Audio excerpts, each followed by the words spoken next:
Hello दोस्तों, welcome to our channel Ramson tutoring. आज मैं आपको एलिमेंट्स ऑफ अकाउंट्स पढ़ाने वाला हूँ।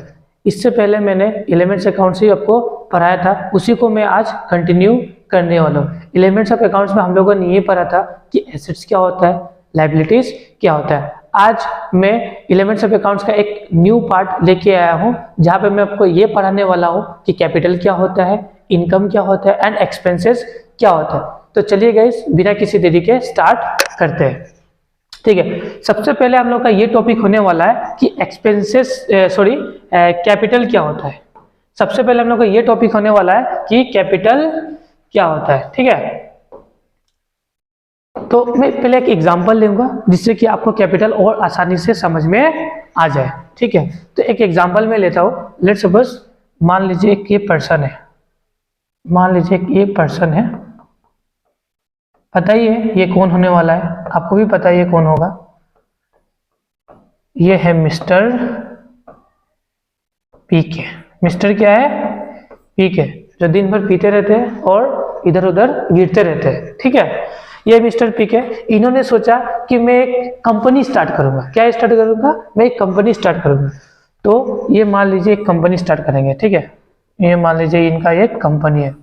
क्या कंपनी का नाम होगा? पीके लिमिटेड। क्या होगा? पीके लिमिटेड। ठीक है, ये आपको क्लियर हो गया।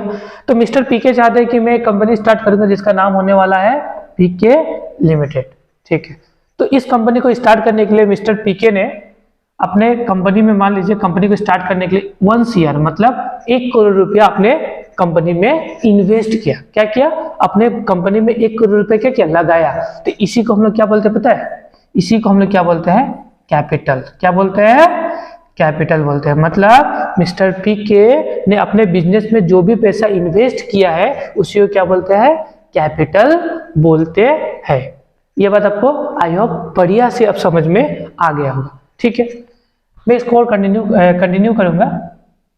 अब देखिए, मान लीजिए अकाउंट्स क्या बोलता है?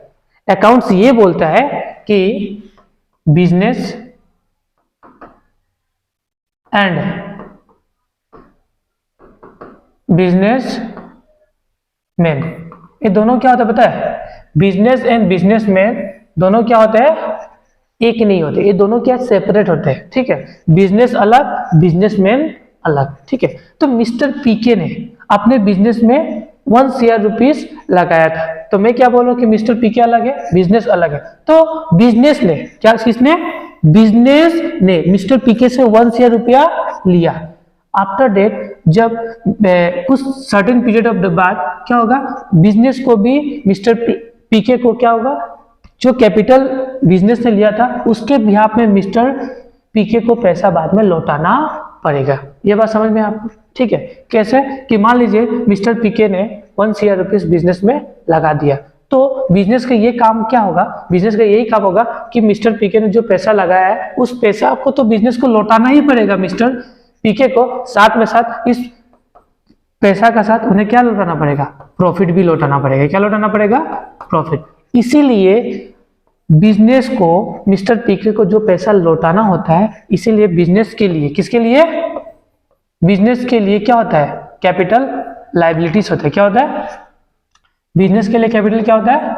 आप लोगों ने ये देखा होगा, पढ़ा भी होगा कि सॉरी, अभी तो आप लोगों ने देखा ही नहीं होगा ना पढ़ा होगा, क्योंकि अभी तो नया नया आप लोगों ने स्टार्ट ही किया होगा। ठीक है, तो मैं आपको ये बताने चाह रहा हूं, जो पीके ने बिजनेस को पैसा दिया, आफ्टर डेट बिजनेस को, पीके को पैसा लौटाना पड़ेगा विथ प्रॉफिट या विथ इंटरेस्ट। तो बिजनेस के लिए कैपिटल हमेशा क्या होता है पता है? लायबिलिटीज होता है। क्या होता है? लायबिलिटी होता है। क्या होता है? बिजनेस के लिए, मतलब पीके लिमिटेड के लिए जो 1 CR रुपीस बिजनेस ने मिस्टर पीके से लिया था उसको बाद में मिस्टर पीके को लौटाना पड़ेगा। इसीलिए कैपिटल हमेशा बिजनेस के लिए क्या बनता है? लायबिलिटी बनता है। क्या बनता है? लायबिलिटी। लायबिलिटी का मतलब मैंने पहले भी आपको समझा था, लायबिलिटी मीन्स ऑब्लिगेशन टू पे, जो मुझे किसी को पे करना पड़ेगा वो मेरे लिए लायबिलिटी बनेगा। तो बिजनेस को, मिस्टर पीके को जो 1 CR बिजनेस ने लिया था वो आफ्टर डेट बिजनेस को लौटाना पड़ेगा मिस्टर पीके को, in the form of interest बोलिए या in the form of profit बोलिए। अभी आई होप आपको अब ये क्लियर हो चुका होगा कि कैपिटल क्या होता है, ठीक है। अभी जैसे मान लीजिए आप लोग कोई अलग अलग नाम से बुलाते हो, जैसे कि आपके फ्रेंड सर्कल में आपको कुछ भी बोलते हैं, जैसे कि मान लीजिए भाई बंधु जो भी बोलिए, जैसे कि मान लीजिए आपके मम्मी पापा चिंटू बबलू कुछ भी बोलता है, ठीक है। उसी तरह मान लीजिए आपके गर्लफ्रेंड होगा तो आपको क्या बोलेगी, बाबू सोना मुन्ना ये सब बोलेगी। उसी तरह कैपिटल का भी कुछ कुछ नाम होता है। कैपिटल का क्या क्या नाम होता है? कैपिटल को हम लोग इक्विटी भी बोलते हैं और कैपिटल को हम लोग नेटवर्थ भी बोलते हैं। क्या बोलते हैं? नेटवर्थ। नेटवर्थ का मतलब ऐसे हिंदी में जाना चाहिए, इसका मतलब होता है औकात, तुम्हारा औकात कितना है, ठीक है ना। तो कैपिटल का मतलब क्या होता है? जो पैसा ओनर बिजनेस में इन्वेस्ट करता है उसी को क्या बोलते हैं हम लोग? कैपिटल बोलते हैं। आई होप अब क्लियर हो चुका होगा आपको, ठीक है। नेक्स्ट हमारा टॉपिक है एक्सपेंसेस क्या होता है। एक्सपेंस क्या होता है, एक्सपेंसेस क्या होता है, ठीक है। तो एक्सपेंस का मतलब क्या होगा? एक्सपेंस का मतलब क्या होता है? Expense are the amount spent from which benefit will come for a certain period of time. जैसे कि मान लीजिए, जैसे कि आपको भूख लगा, क्या लगा आपको भूख लगा, तो आप लोगों ने क्या किया पता है? चिप्स या बिस्किट खरीद के खा लिया। तो उस टाइम में क्या किया हम लोगों ने? खर्चा किया। क्या किया? एक्सपेंस किया। और उसका बेनिफिट, मान लीजिए आपको भूख लगा, आपने चिप्स खरीद के खा लिया, तो उसका बेनिफिट उस टाइम तक ही हमको मिलता है। ऐसा नहीं कि अभी आपने चिप्स खा लिया तो आपको और बाकी टाइम पे आपको भूख नहीं लगेगा। मतलब एक्सपेंस का मतलब यही होता है कि एक्सपेंस का बेनिफिट कुछ टाइम के लिए हमको मिलता है। ऐसे खर्चे को हम लोग क्या बोलते हैं? एक्सपेंस बोलते हैं। एक्सपेंस का मतलब होता है खर्चा। एक्सपेंस का मतलब हिंदी में क्या बोला जाएगा? खर्चा। मतलब मान लीजिए आप लोगों ने बाइक है आप लोगों के पास, तो आप लोगों ने पेट्रोल भरा है, तो आपके लिए क्या है? खर्चा है, ठीक है। उसी तरह बिजनेस है तो बिजनेस को सैलरी देना पड़ता है, रेंट देना पड़ता है, इलेक्ट्रिसिटी का बिल देना पड़ता है, वो सब क्या है? बिजनेस के लिए खर्चा होता है। और मान लीजिए जैसे कि मान लीजिए आपका एक दुकान है, ठीक है। आपका एक दुकान है, तो आप मान लीजिए बबलू नाम के एक वर्कर को अपने दुकान में रखते हैं, ठीक है, आपने रखते हैं, ठीक है। और हर महीना उनसे बेनिफिट लेने के बाद आप उसको क्या देते थे? उनको सैलरी या वेजेस देते हैं। तो आपके लिए क्या है? ये खर्चा है। क्या है? खर्चा है। जब तक बबलू काम करेगा तो आप उसका बबलू का बेनिफिट लेंगे और उसको क्या दे देंगे? उसको पैसा दे देंगे। तो ये आपके लिए क्या होता है? खर्चा होता है। क्या होता है? खर्चा, ठीक है। खर्चा हमेशा क्या होता है? देखिए एक्सपेंस का मतलब सिंपल सा बात है, जिसका बेनिफिट सर्टेन हो। आपको भूख लगा, आपने चिप्स खा लिया, तो उसका बेनिफिट खत्म। तो ऐसे चीज को बोलते हैं हम लोग खर्चा। Expense are the amount spent for which benefit will come for a period of time, जैसे कि मान लीजिए सैलरी एंड वेजेस, ठीक है। उसका बाद नेक्स्ट होता है एक्सपेंडिचर। बहुत लोगों को ये क्लियर नहीं होता है कि एक्सपेंस एंड एक्सपेंडिचर को बहुत लोग क्या सोचते हैं सेम है, बट ऐसा नहीं है। एक्सपेंस अलग होता है और एक्सपेंडिचर अलग होता है। देखिए expenditure is the amount spent from which the benefit will come for A uncertain period of time. Uncertain मतलब मान लीजिए गर्मी का दिन आने वाला, आपको भी पता है, तो गर्मी के दिन के लिए आप लोगों ने क्या किया? एक एसी खरीद के लेके आया, ठीक है। एसी आपने परचेज किया, तो एसी आपने खरीदा, आपके लिए क्या है? ये खर्चा है। क्या है? खर्चा है। तो मान लीजिए एसी का बेनिफिट, आपको ये पता है कि एसी हमको कब तक बेनिफिट देगी? कब तक बेनिफिट देगी तो आपको पता नहीं है। उसका बेनिफिट मान लीजिए 10 साल 15 साल कितना होगा, तो हम लोग को बता हम लोग नहीं सकते। मतलब ऐसा खर्चा जिसका बेनिफिट हम लोग बता नहीं सकेगी कब तक वो हमको मिलते रहेगा, तो ऐसे खर्चे को हम लोग एक्सपेंस ना बोल के क्या बोलते हैं? एक्सपेंडिचर बोलते हैं। क्या बोलते हैं? एक्सपेंडिचर। एक्सपेंस का मतलब क्या होता है? जिसका बेनिफिट सर्टेन हो, ठीक है। दुकान में मेरा वर्कर है जो एक महीना काम किया, उसको सैलरी दे दिया, तो उसका बेनिफिट मैंने ले लिया, तो मेरे लिए एक्सपेंस है। लेकिन अगर मेरे घर में एसी मैंने लेके आया और उसका बेनिफिट मुझे पता नहीं कि मुझे कब तक मिलेगा, ऐसे खर्चे को हम लोग बोलते हैं एक्सपेंडिचर। अभी बात समझ में आ गया होगा आपको? क्या होता है एक्सपेंडिचर का एग्जांपल होता है बिल्डिंग्स, फर्नीचर एंड मशीनरी। मान लीजिए कंपनी है, ठीक है, एक कंपनी एक मशीन खरीद के लेके आई सामान बनाने के लिए, तो ऐसे खर्चे को क्या बोलते हैं हम लोग? एक्सपेंस ना बोल के क्या बोलेंगे? एक्सपेंडिचर बोलेंगे, ठीक है।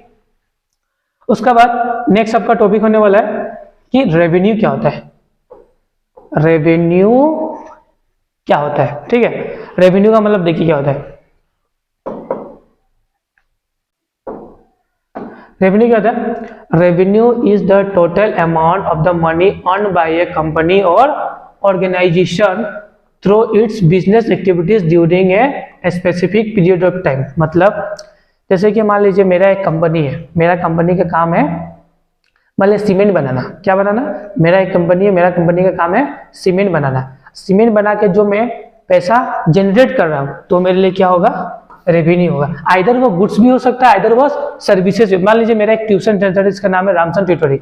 मैं रामसन ट्यूटरिंग के थ्रू स्टूडेंट को पढ़ाता हूँ और वहां से मैं कुछ पैसा जनरेट करता हूँ। हालांकि मैं क्या देता हूँ उनको, मैं सर्विसेज देता हूँ। क्या देता सर, वहां से मैं जो भी पैसा जनरेट करूंगा वो मेरे लिए क्या होगा, रेवेन्यू होगा। रेवेन्यू में आपका गुड्स एंड सर्विसेज भी, गुड्स भी हो सकता है, सर्विसेज भी। एंड हम लोग अगर other income from other sources, like मान लीजिए मैंने इन्वेस्टमेंट वगैरह किया, वहां से भी जो मैं पैसे आपका कमाता हूँ वो भी रेवेन्यू होता है। ठीक है, तो रेवेन्यू का मतलब मेरा कोर बिजनेस क्या, मेरा बिजनेस क्या है, सीमेंट बेचने का, वहां से मैं पैसा जो कमाऊंगा वो मेरे लिए क्या होगा, रेवेन्यू। ठीक है, ये बात आपको समझ में आ गया होगा। रेवेन्यू का मतलब क्या होता है, revenue is the total amount of money earn by a company और organisation through its business activities during a period of time. मतलब मेरा बिजनेस सीमेंट बेचने का था, सीमेंट बेच के मैंने जो पैसा कमाया वो मेरे लिए क्या होगा, रेवेन्यू होगा। ठीक है, अगर मेरा बिजनेस मान लीजिए ट्यूशन पढ़ाना है, तो ट्यूशन पढ़ा के मैं जो भी कमाऊंगा वो मेरे लिए क्या है, रेवेन्यू है। समझ में आया होगा आपको।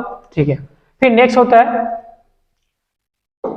नेक्स्ट आपका इनकम क्या होता है। देखिए रेवेन्यू और इनकम दोनों अलग चीज है। ठीक है ना, रेवेन्यू अलग है और इनकम आपका क्या है, अलग है। ठीक है, इनकम का मतलब देखिए क्या होता है, इनकम का मतलब income is the amount of the money that an individual और organisation earns after deducting the expense incurred in the generating revenue. मान लीजिए कि मेरा बिजनेस था सीमेंट बनाने का। ठीक है, मैं सीमेंट बना के वहां से पैसा कमाता हूँ, सीमेंट बेच के मैं पैसा कमाता हूँ मान लीजिए। तो सीमेंट बनाने में तो मुझे बहुत सारा खर्च होगा ना। मान लीजिए मुझे सामान खरीद के लाना पड़ेगा, फिर कैरियर्स देना पड़ेगा, भाड़ा वगैरह लगेगा, तो वो सब खर्च माइनस करने, वो सब क्या होगा, खर्च माइनस करने के बाद जो भी मेरा बचेगा वो मेरा क्या होता है, इनकम होता है। देखिए क्या होता है, income is the amount that an individual or organization earns after deducting the expense incurred in the generating revenue। मतलब it is calculated, ये कैसे निकाला था, it is calculated subtracting the cost of goods sold and other expenses from the revenue earned। मान लीजिए ऐसा हो गया, मान लीजिए मैंने रेवेन्यू 1 लाख रुपीस का जनरेट किया। मान लीजिए मैं सीमेंट बेचकर 1 लाख रुपए मैंने कमाया, उसमें से मान लीजिए मैंने ऑल एक्सपेंस की, मान लीजिए सामान लाने का खर्च, सामान बनाने का खर्च, ठीक है, फिर से मान लीजिए कैरियज भाड़ा वगैरह जो मेरा लगा था, ठीक है, वो मान लीजिए 20,000 है, 20,000 नहीं, लेट्स सपोज 50,000 है। तो अभी कितना हो गया मेरे पास, बच गया 50,000। तो 50,000 मेरा क्या हो गया, रेवेन्यू, सॉरी इनकम हो गया। क्या हो गया, इनकम हो गया। इनकम का मतलब क्या होता है, income is the amount of the money that an individual और organisation earns after deducting the expense incurred in generating revenue. मतलब सेल रेवेन्यू जनरेट करने का टाइम में मेरा जो भी खर्च होता है उसको माइनस करने के बाद जो भी मेरे पास बचेगा वो मेरा क्या होगा, इनकम होगा। क्या होगा, इनकम होगा। इनकम कैसे निकलता है, it is calculated by the subtracting the cost of goods sold. Cost of goods sold को, मान लीजिए मेरा इनकम 1 लाख है, ठीक है, एक एग्जांपल से, मैं एक परफेक्ट एग्जांपल से इसको बता देता हूं। मान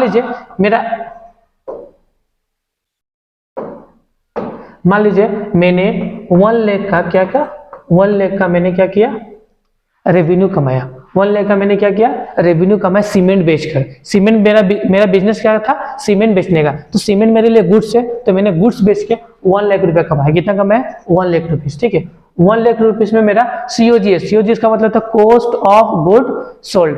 ठीक है, ये मेरा मान लीजिए था 500 रुपीज, 500 नहीं सॉरी 50,000 रुपीज मान के चलिए। ठीक है, और मेरा कुछ और एक्सपेंसेस मान लीजिए 10,000 रुपीज हुआ। ठीक है, तो यहाँ पे कितना हो गया, 1 लाख में से 50 किया प्लस 40,000 मेरा क्या हो गया, ये हो गया आपका इनकम। क्या हो गया, मेरा इनकम हो गया। ठीक है, आई होप आपको ये समझ में आ गया होगा। ठीक है, ठीक है, फिर नेक्स्ट है आपका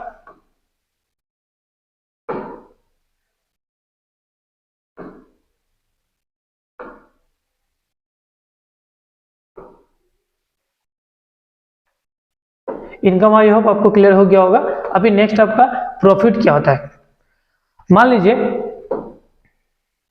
अभी मैं प्रीवियसली एग्जांपल को मैं कंटिन्यू करूंगा। मान लीजिए मैंने 1 लाख रुपीस कमाया था। ठीक है, मैंने 1 लाख रुपीस कमाया था, फिर मैंने 50,000 का COGS इससे माइनस किया था, फिर 10,000 का मैंने एक्सपेंसेस माइनस किया था।